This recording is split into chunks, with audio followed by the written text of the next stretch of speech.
I'm here with Nick Desi, and I'm going to talk to him today about the riparian zones on campus here in East Lansing, on the Red Cedar River specifically. So, Nick, how are you today?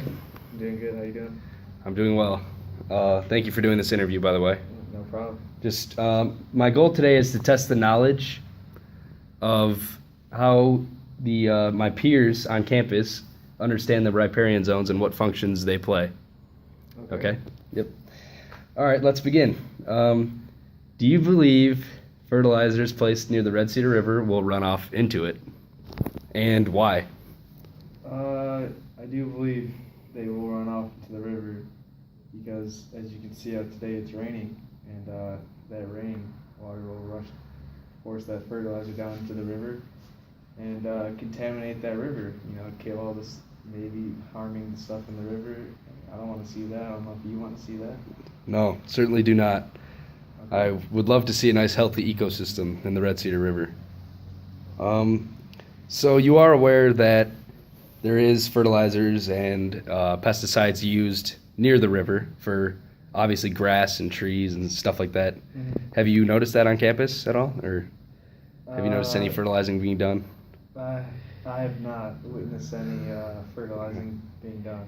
Okay. So these chemicals we're speaking of,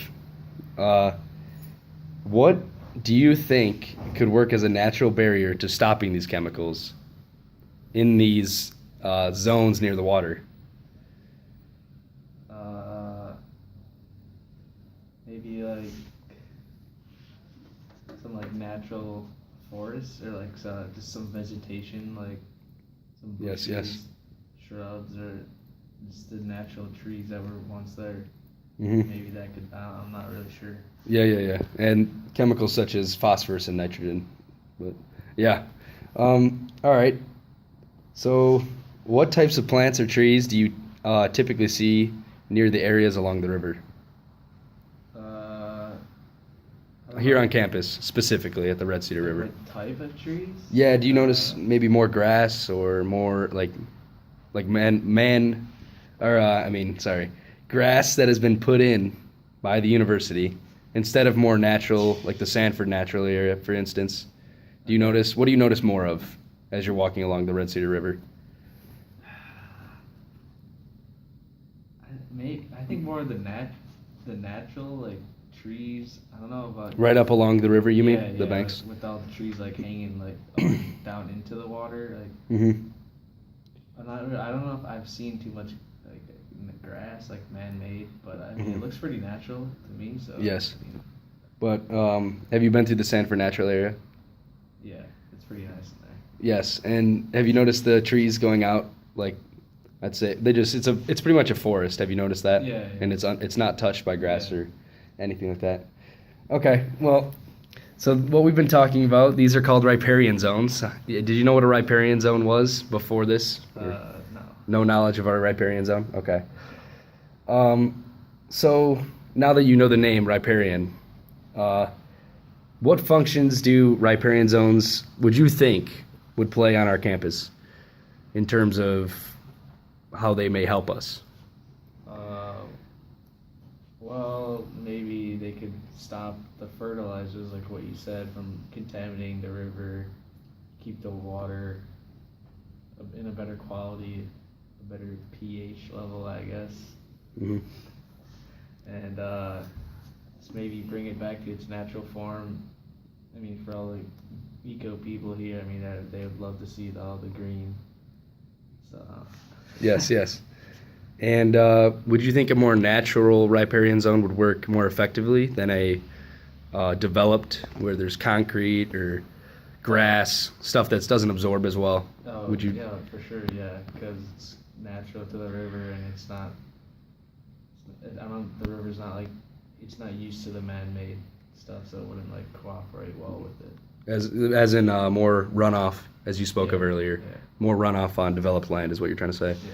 Also, in terms of groundwater, do you think grass was absorbed less than like maybe trees with roots and stuff like that? As like a riparian zone with a lot of trees and shrubs, do you think that would soak in the pesticides better than grass? No idea. No idea on that one. Yeah, I'm Okay. not really sure. Yeah. Okay.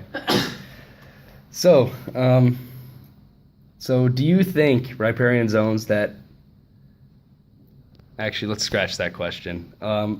So, do you have any idea what other functions these riparian zones may, like, perform on this campus, besides water quality and taking pesticides and nitrogen, phosphorus, and all that out of the water? Maybe they could bring back some of the wildlife that was once there, like some bugs. Yes, definitely more wildlife. Yeah, I'm not really sure much else. Okay. And how about maybe erosion? Any idea what it would do for that? Maybe trees right along the bank as opposed to grass. How it may help with erosion, less erosion. Oh yeah, I think it would be less erosion. See less fallen trees into the river. Mm-hmm. Maybe making the biperial is that what it's called? What's it called? The zone. The riparian zone. Yes. Yeah, maybe Yes. a more like thicker. So. Like, Oh yes. Because like right now I look at it and it's pretty like thin. Like I can just Mhm. easily walk through it. I mean, maybe, You could just walk right up to the river. yeah, it could Yes. just grow and become like some thick Mhm. vegetation. Yes. Yes. Nice. And as you've noticed, even in these very developed areas where it's grass and concrete or sidewalks, Yeah. you do notice that right along the river there's a lot of trees. Yeah. And oh yeah. so yes, those would perform both pollution, water quality, and erosion. Yeah. And also, the more natural, the more wildlife typically.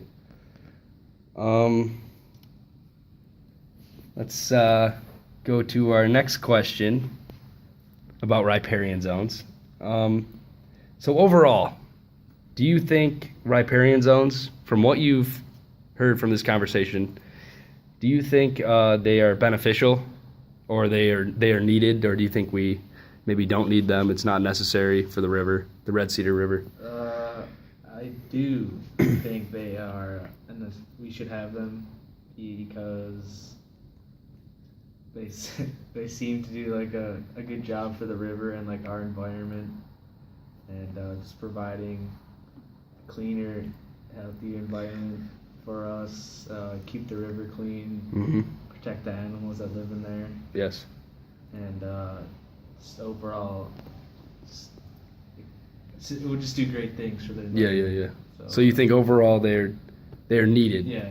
to keep a ecosystem and even our erosion intact, Yeah, From- much needed. especially from extreme flooding, as you could Yeah. tell. So what would you think flooding would have to do with riparian zones in terms of runoff? Maybe maybe it would just destroy out the zone so it's not there anymore. Okay. So then Mm-hmm. maybe I'm not really sure. Yeah, that's definitely a tough question. All right, Nick. Well, you have been asked many questions about the riparian zone, so I thank you for that, and thank you for your time. It's my pleasure. Have a good one, Nick. Have a nice day. You too. Thank you.